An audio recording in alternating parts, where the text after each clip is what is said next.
امروز قرار بود که بررسی چنل ها رو با هم دیگه داشته باشیم که بچه‌ها لینک فرستاده بودن به PVS ساپورت و ادمین چنل و گروه و امروز قراره با هم دیگه بررسی های چنل رو داشته باشیم. هر جمعه هم بررسی چنل رو داشتیم. تعداد لینک هایی هم که داده بودید خیلی زیاد بود، چند تا رو انتخاب کردیم یا حالا اون چند نفری که زودتر فرستاده بودن رو انتخاب کردیم و امروز قراره چنلشون رو نگاهی بندازیم با بچه‌ها و ببینیم که چه مشکلات و چه ایراداتی داره که بهشون بگیم و یه کمک کوچولویی بهشون بشه و بقیه بچه‌هایی هم که چنلشون بررسی نمیشه داخل این ویدیو هم میتونن از این نکته استفاده کنن و توی چنلشون به کار ببرن. پس تا انتهای ویدیو همراه ما باشید و ببینید که چه نکاتی رو میگیم و چه استفاده هایی میتونید از این نکات ببرید. این چنل هم داریم با بچه‌ها بررسی میکنیم. کلا بچه‌های ادمین همون گپ و گروهی که ما هم دیگه داریم، سام و آریا و مهدی و ستار و خودم امروز این چنل رو انتخاب کردیم که حالا زودتر فرستادن، بررسیاشو زودتر برسیم. خب اولین چنل رو داریم ما با هم دیگه که چنل آقا رضای دارک و چنل حالا ظاهرش رو داریم میبینیم ترسناکه. توی بیو قسمت اباوتش هم نوشته دارک ترین رضا در خاورمیانه اینجاست. اوکی، قسمت اباوت چنلش رو نگاه بندازیم، همه چی اوکیه. یه اباوت و توضیحات نسبتا خوبی نوشته برای چنلش و حالا لینک هاش هم که گذاشته، لینک های شبکه‌های اجتماعیشو که یه کمکی هم کلا به خودش هم میکنه. شبکه‌های اجتماعیش میاد بالا از طریق یوتیوبش یا حالا از طریق شبکه‌های اجتماعیش هم یوتیوبشو میتونه تبلیغ کنه که حرکت خوبیه. اگه شما این حرکت داخل چنلتون نزدید حتما روی چنلتون بزنید. البته خیلی هم بستگی به موضوع داره.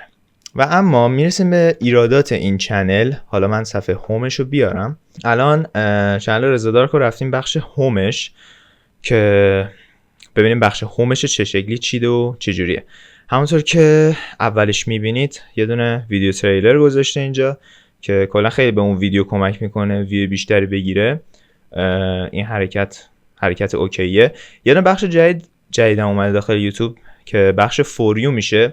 یه سری از ویدیوهاتون رو یوتیوب میاد میچینه در کنار هم. حالا هر سری که بیاید داخل یوتیوب این ویدیوها متفاوت و فرق میکنه. تقریبا میشه گفت ویدیوهای برتر شما و ویدیوهایی که داخل چنل آپلود کردید و میاره میذاره داخل این قسمت فوریو که شما از داخل یوتیوب استودیو وبسایت بخش کاستومایز میتونید فعالش کنید. حالا آفش هم میتونید بکنید که پیشنهاد میکنیم بمونه. و کلا چیز خاصی توی بخش هومش نذاشته، فقط یه دونه تب ویدیوزه، یه دونه هم تب شورتسه که یکی از ایرادات این چنل میشه بگیم که بخش هومشه که نیومده ویدیوهاشو دسته بندی کنه و بخش اصلا پاپیولر ویدیوز و اینام نداره حتی.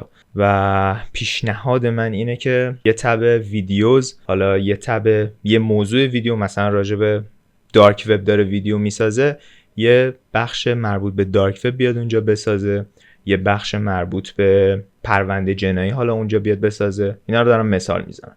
به جز این تب ویدیوز و شورت تبای دیگه هم میتونه بذاره، حالا تب پاپیولر ویدیو یا حالا هر چیز دیگه. کلا قشنگتر کردن بخش هوم یوتیوب کمک میکنه. حالا از اینا بگذریم. این اولین ایرادی که گفتیم راجع به این چنل. دومین ایرادی که راجع به این چنل میتونیم بگیم که سامم بهش اشاره کرده بود، این چنل نیچ کار نمیکنه اصلا. اولش بریم ببینیم که چقدر داره ویدیو میسازه. یه سال تقریبا داره ویدیو میسازه این چنل و سامم گفت این چنل اصلا نیچ کار نمیکنه. یه بار داره راجع به تحلیل فیلم و سریال ترسناک حرف میزنه، یه بار داره راجع به راز مخوف حرف میزنه، یه بار داره راجع به پرونده جنایی حرف میزنه. توی ویدیوهای جدیدش هم اگه نگاه کنیم یه دونه ساخته داستان ورود امیر تتلو به ایران.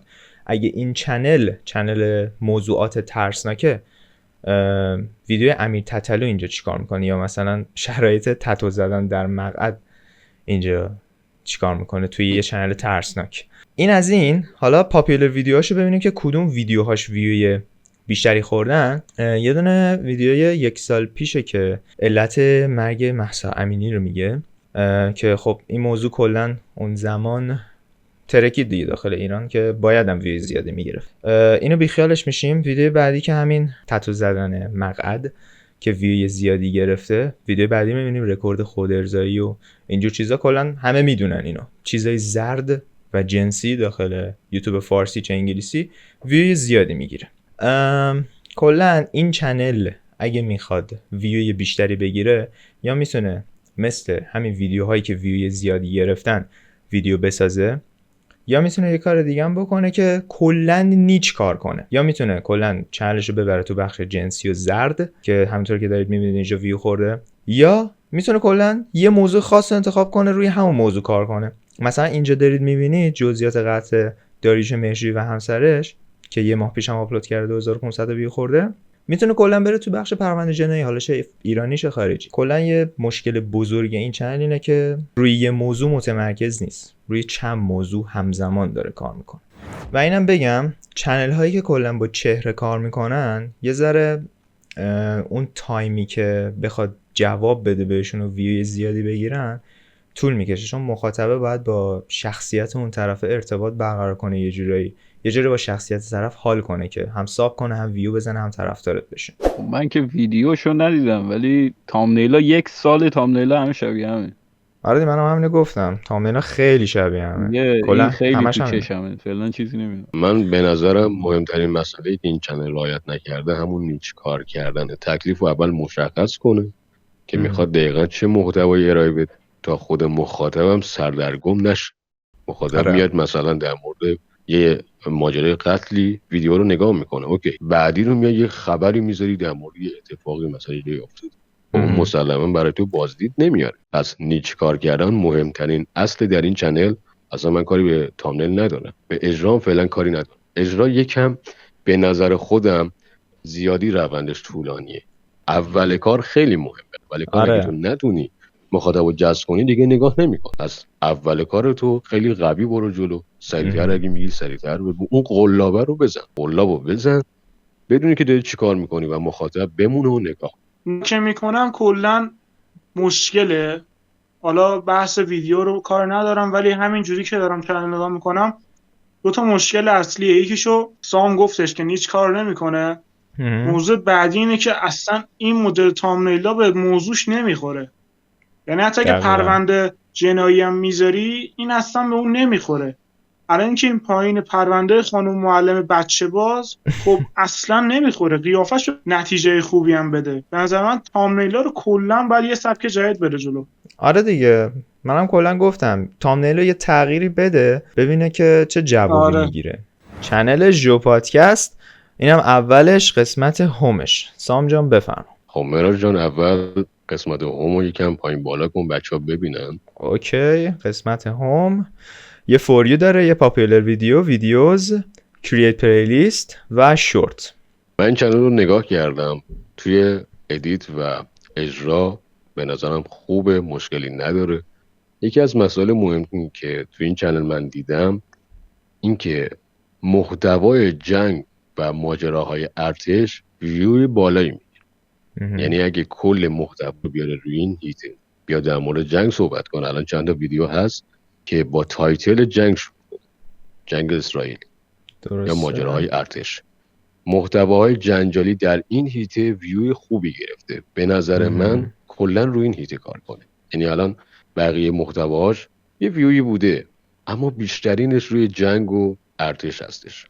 تامنیلا اگه دقت کنیم به نظر بد نیست، خوبه، حالا 1% شاید پایین‌تر، ولی تایتل و یه جاهایی تایتل خیلی به ما کمک میکنه که بخوایم بازخورد بیشتری بدیم. اگه میتونه تغییر بده، اگه میتونه بره از برنامه‌های مختلفی که توی تایتل کمک میکنه برای بهتر ویو گرفتن استفاده کنه. ولی در مجموع به نظر من چنل خوبیه و ادیت و اجرام خوبه. باید روی مسئله جنگی کار کنه و بیشتر میتونه پیشرفت کنه، سریعتر بیاد بالا.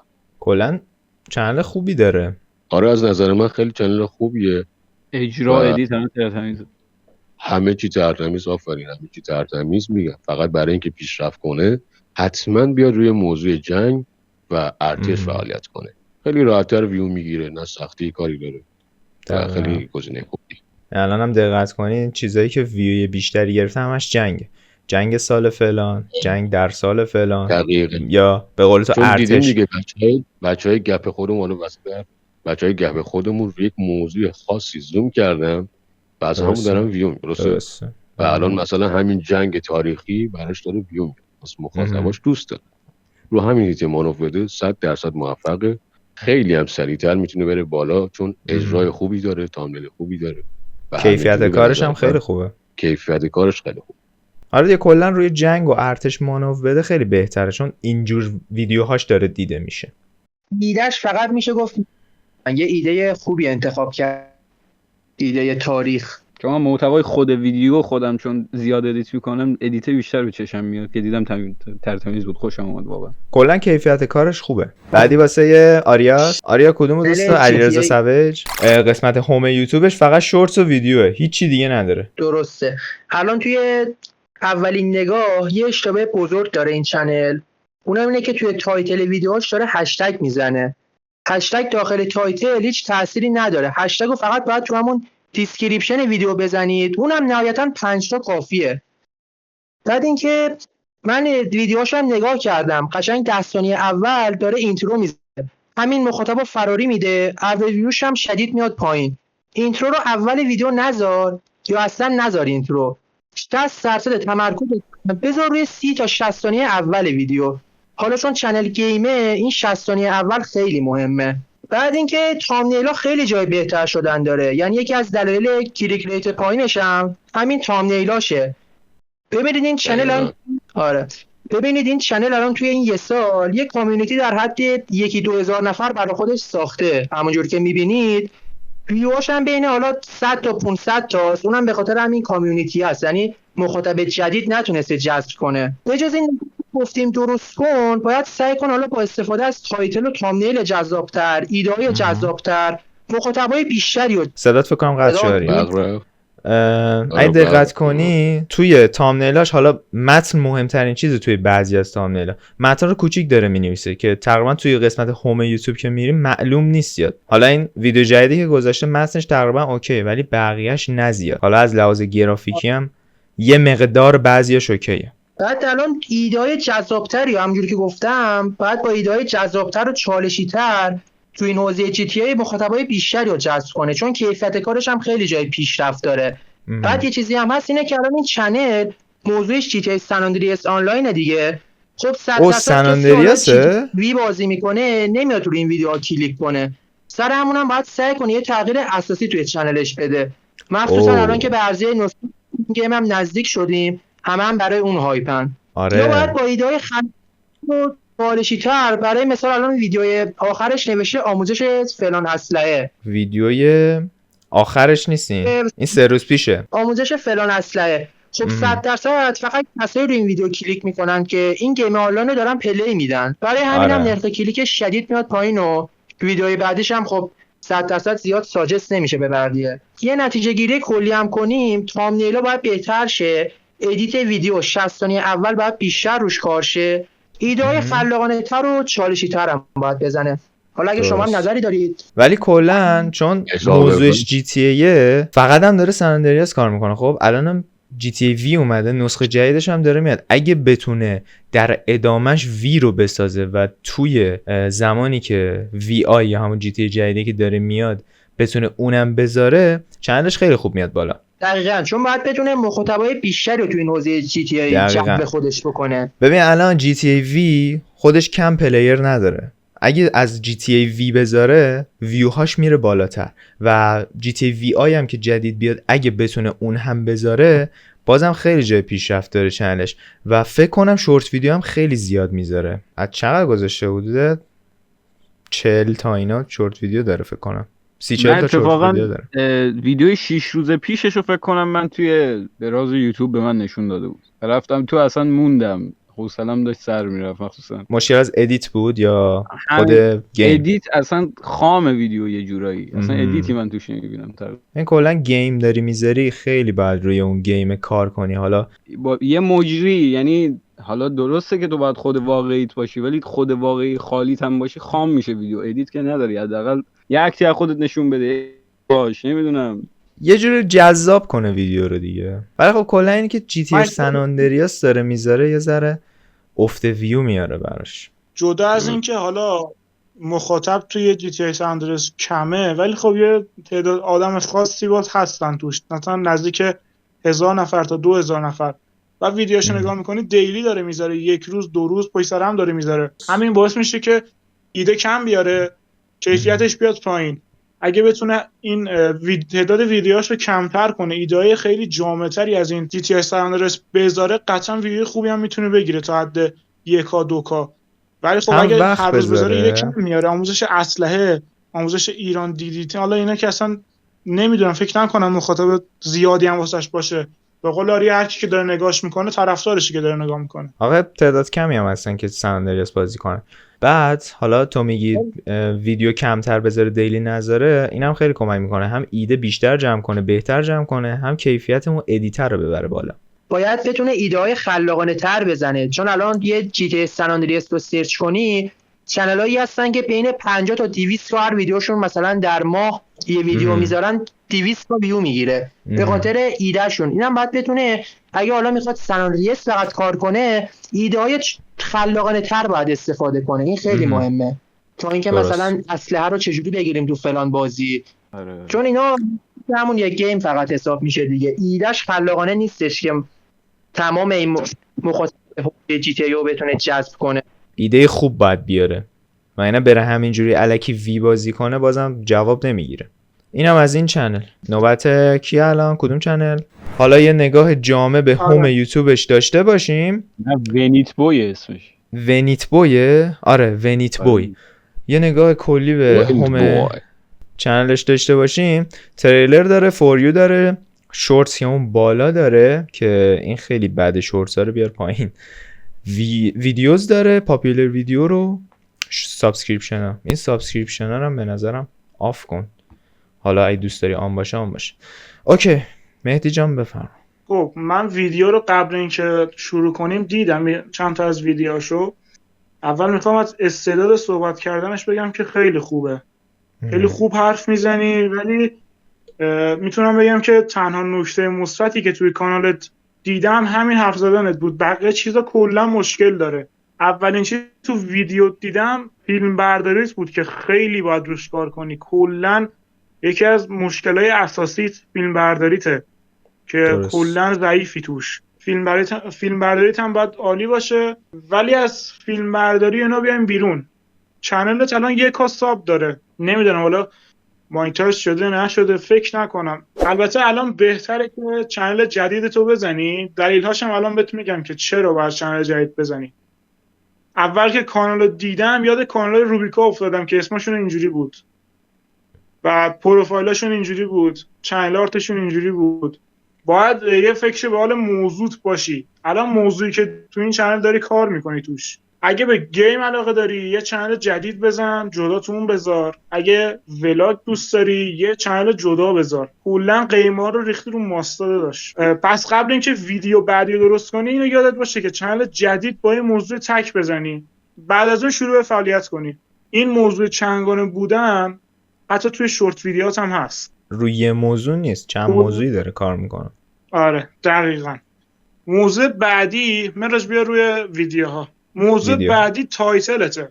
تایتلات خوبه، بد نیست، ولی استیکر زیاد استفاده میکنی، استفاده نکن. مشکل بعدی و مشکل اصلی بعد از چنگانه بودن موضوع چنل، تامنیلاته که به نظرم یه آموزشی چیزی ببین بابت تامنیل، یا پیام بده من خودم واسط میفرستم که چجوری تامنیل بزنی. حالا چه میدونم میخوای به خودت بگی که من به چند موضوع اینا علاقه دارم، خودت ضرر میکنی. پس قبل اینکه ویدیو جدید بسازی حتما برو سراغ چنل جدید با ایده تک. و چیزی که میمونه اینه که مطمئنم 90% ساباتو از ویدیوهایی گرفتی که موتوری بوده یا شورت ویدیوهایی که میذاشتی. خب سابسکرایبایی که از ویدیوی موتوری آوردی علاقه به ولاگ ندارن. اینو چون خودم تست کردم، چنل موتوری دارم، ولاگ توش جواب نمیده زیاد. سابهای شورت ویدیو هم که کلا سرطانه تو این موضوع. اینا که گفتم مشکل کلی بود که اگه اینا رعایت کنی بهترین نتیجه رو میگیری. مطمئنم چون خودم تست کردم. حالا ببینیم نظر بچه‌ها چیه.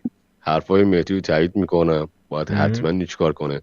ولی در مورد چنل جدید میتونه محتوا مراج بزن روی اولین محتوایی که ساخته، الان 1 سال پیشش خب همین ویدیو اولی که زده کدوم ماشین موفق تره تو کلاج، یه مقایسه ماشین گذاشته، درست؟ یعنی همچین محتوایی حالا اون موقع دیده شده، مسئله ترندی فکر نکنم باشه که بگم تو یه زمان خاص مثل ماجرای مهسا امینی دیده شده. مخاطباش اینو دوست داره، میتونه درست. تست بزنه، بیا دوباره روی همین ماجراها زوم کنه، اگه گرفت یا گرفت، اگه نگرفت بیا روی چنل جدید کار.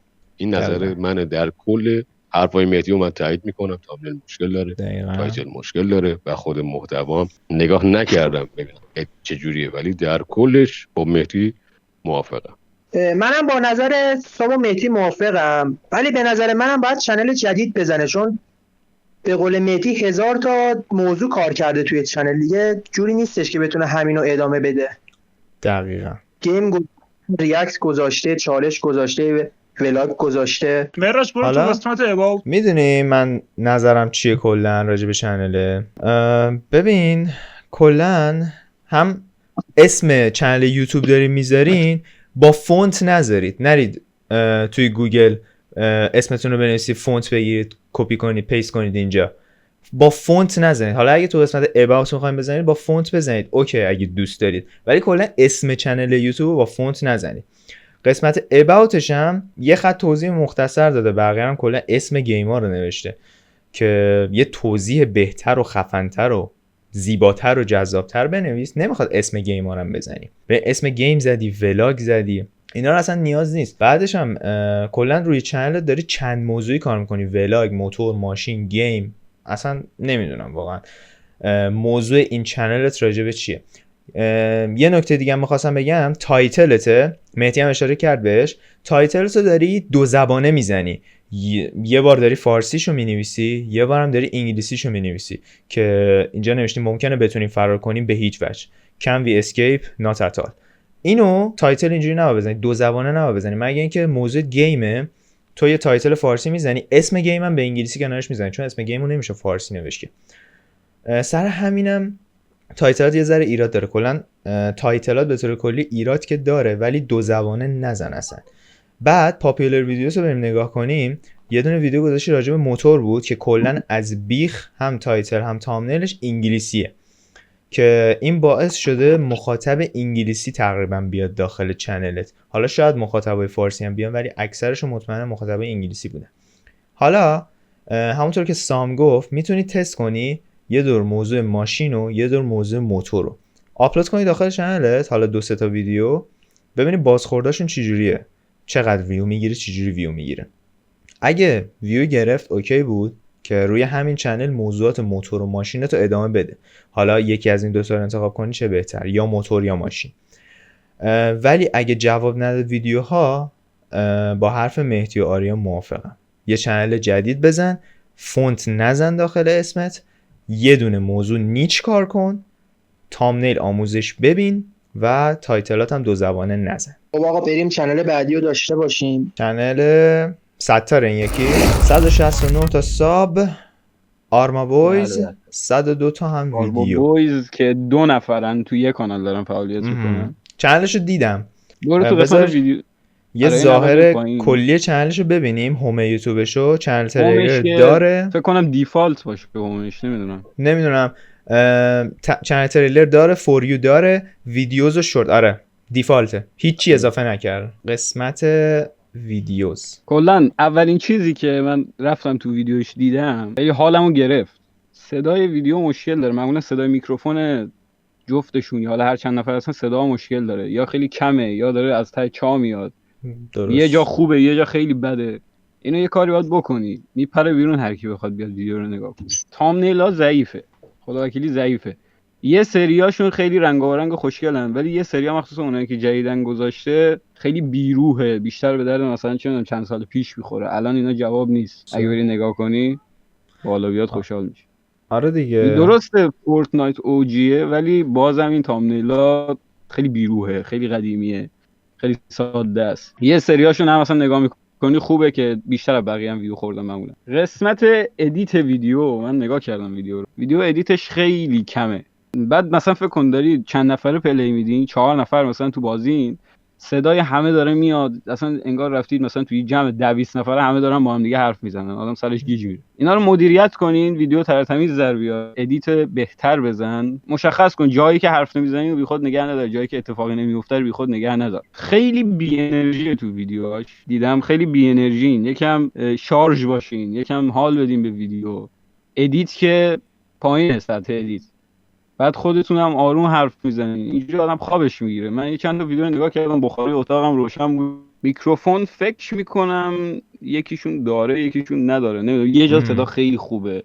الان برو توی پاپیولارش، یه موضوعی هم که داره ویدیوهای چالش فورتنایت میذاره. یه سری چالش الان مثلا فورتنایت نمیدونم نگاه کنی 600 تا ویو خورده، یه دونه بیای پایین. چالش، یه سری چالش ها خیلی چالش جالبی بود ولی بد اجرا شد، میتونست درست. بهتر اجرا بشه، انرژیش پایین بود.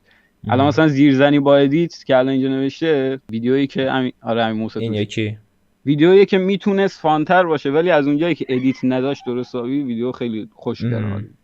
تاکید میکنم ادیت تو درست کن، تو هم سیستم هم که داری، ادیت تو حتما درست کن. رو تامنیلات هم کار کن، صدای ستار قطع تامنیلا شده یه اونجا. ذره ضعیفه، خیلی راه داره آره. بهتر بشه.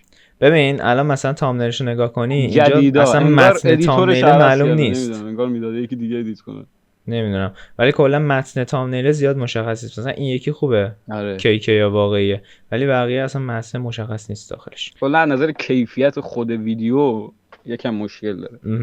بعد یه چیز دیگه هم می‌خواستم بگم، چنل رو نگاه انداختم، این چنل فکر کنم چقدر یه مدت ول شده بود چنل، که همون موقعی که اعتراضات شده بود 3 ماه چنل ول شد، تقریبا 3-4 ماه چنل ول شد و اینم یه آمار منفی واسط پیش میاره. من که اون موقع 1 سال کار نکردم پدرم در اومد، ولی اوکی. آره دیگه، کلا باید زیاد کار کن. بعد واسه تویی هم که موضوع گیمینگه، گیمینگ کلا همه میدونن گیمینگ اشباعه، خب واسه چنل گیمینگ باید هفته 4 تا 5 تا یا حتی دیلی ویدیو آپلود کنی. تو الان هفته یه دونه ویدیو داری میذاری. یه چیز دیگه هم می‌خواستم بگم، فورتنایت گیمی نیست که الان زیاد جواب باشه، یعنی تا منم می‌خواستم همینو بگم، شاید 5000 تا باشه واسه کاناله که مثلا شاید الان 20 تا مثلا 20 کا ساب داشته باشه. یا گیم تو عوض کن که ویوراتو بگیری دیگه، حالا انتخاب با خودته. اگه میخوای گیم بذاری روش پافشاری میکنی، آره یه فکری دیگه. به حالش بکن.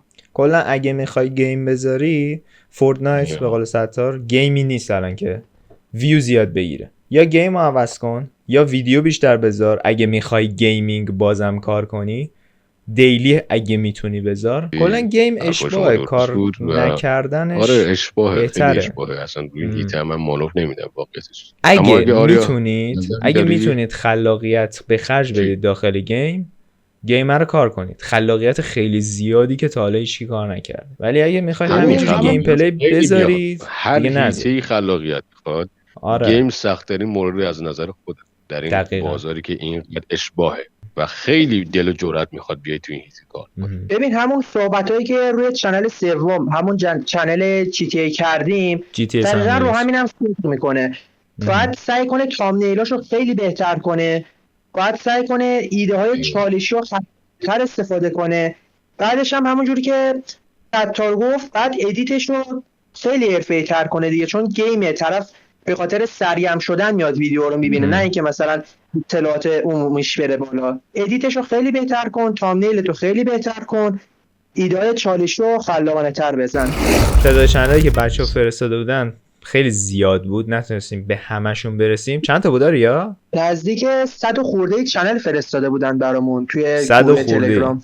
100 خورده چنل فرستاده بودن برامون. حالا ما رفته هر جمعه بررسی میذاریم براتون که هم چنل‌های خودتون رو بررسی کنیم، نگاه کنیم بهشون، و هم حالا از این بررسی ها ویدیوهاشو میبینید یه چیزی هم دستگیر خودتون بشه، توی چنلتون استفاده کنید ازش. بچه‌ها بعضی از چنل‌ها که وقت نشد ما بررسی کنیم، در هفته‌های آینده یک سری از چنل‌ها رو توی خود چنل تلگرامیمون انجام میدیم. یه گروهی هم داریم که نزدیک 6000 نفر یوزر داخلشون به صورت شبانه روزی در ارتباطن. هر سوالی دارید میتونید بیاید اونجا بپرسید، برطرف میشه و سعی میکنیم در سریعترین زمان هر مشکلی که داشته باشید و به صورت رایگان برطرف. البته یه ذره خصوصی هم ما حالا بررسی انجام میدیم که اون در آینده است. ما لینک چنل تلگرام هم داخل دیسکریپشن میذاریم. حالا اگرم لینک براتون فعال نبود، چون اولین ویدیو چنله ممکنه لینک فعال نباشه، اگه لینک براتون فعال نبود من اینجا براتون مینویسم و توی تلگرام سرچش کنید براتون میاد.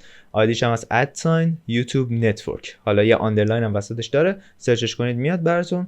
اونجا هر سوالی داشته باشید ماها جواب میدیم. حدود 6-7 تا ادمین فعال داریم، هر سوالی داشته باشید جواب میدیم و چنلاتون هم میتونید داخل لیست بررسی قرار بدید که توی هفته های آینده براتون بررسی انجام بدیم. این بود از چنل امروز، امیدوارم همتون موفق باشید. ویدیوهای بعدی میبینیمتون. و یه چیزی، اون خانوم معلم بچه بود، آقا معلم باید باشه دیگه خانومه دیگه. حالا منم تو این تایم رفتم دستشویی نتونستم ببینم چی به چیه. خیلی هم عالی. محتوای خان. البته وایس بگو. یک بار دیگه برداشت سوم. بس بگم آره.